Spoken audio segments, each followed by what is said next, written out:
បងប្អូនពេលខ្លះមិនថាយើងប្រកបរបរអ្វីឬក៏ធ្វើស្រែចម្ការចិញ្ចឹមសត្វទេរឿងសំខាន់គឺផ្លូវចិត្តត្រូវតែរឹងមាំបងប្អូនកុំអស់សង្ឃឹមកុំបាក់ទឹកចិត្តព្រោះជីវិត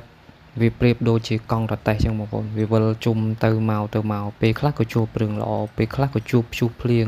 ពេលខ្លះក៏ជួបរឿងអាក្រក់អញ្ចឹងអ្វីដែលសំខាន់គឺផ្លូវចិត្តបងប្អូនរឹងមាំឡើងកុំទន់ជ្រាយហើយកុំបោះបង់យើងត្រូវតែតស៊ូឲ្យកម្លាំងចិត្តខ្លួនឯងត្រូវតែរស់ហើយរស់នឹងទៀតសោតមិនមែនរស់ដើម្បីស៊ីមិនមែនរស់ដើម្បីអីទេគឺរស់ដើម្បីក្តីសង្ឃឹមអានេះហើយជាយមន័យដែលសំខាន់បំផុតមនុស្សម្នាក់មិនមែនរស់ដើម្បីរស់មិនមែនរស់ដើម្បីស៊ីទេបងប្អូនណាត្រូវចាំរស់ដើម្បីក្តីសង្ឃឹមអញ្ចឹងមនុស្សម្នាក់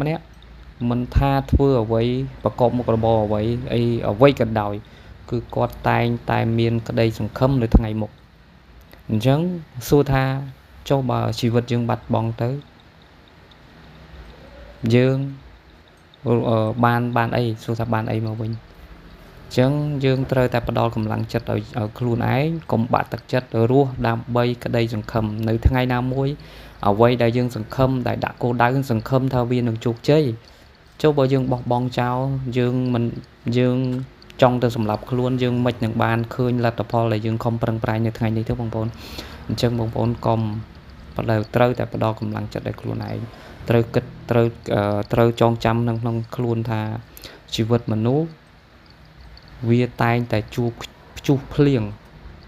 ហើយព្យុះភ្លៀងហើយវាតែងតែរាំងមកវិញបងប្អូនអញ្ចឹងវាជារឿងធម្មតាដោះដំណើរជីវិតរបស់មនុស្សយើងអ្វីដែលសង្ឃឹមគឺកុំបាក់ទឹក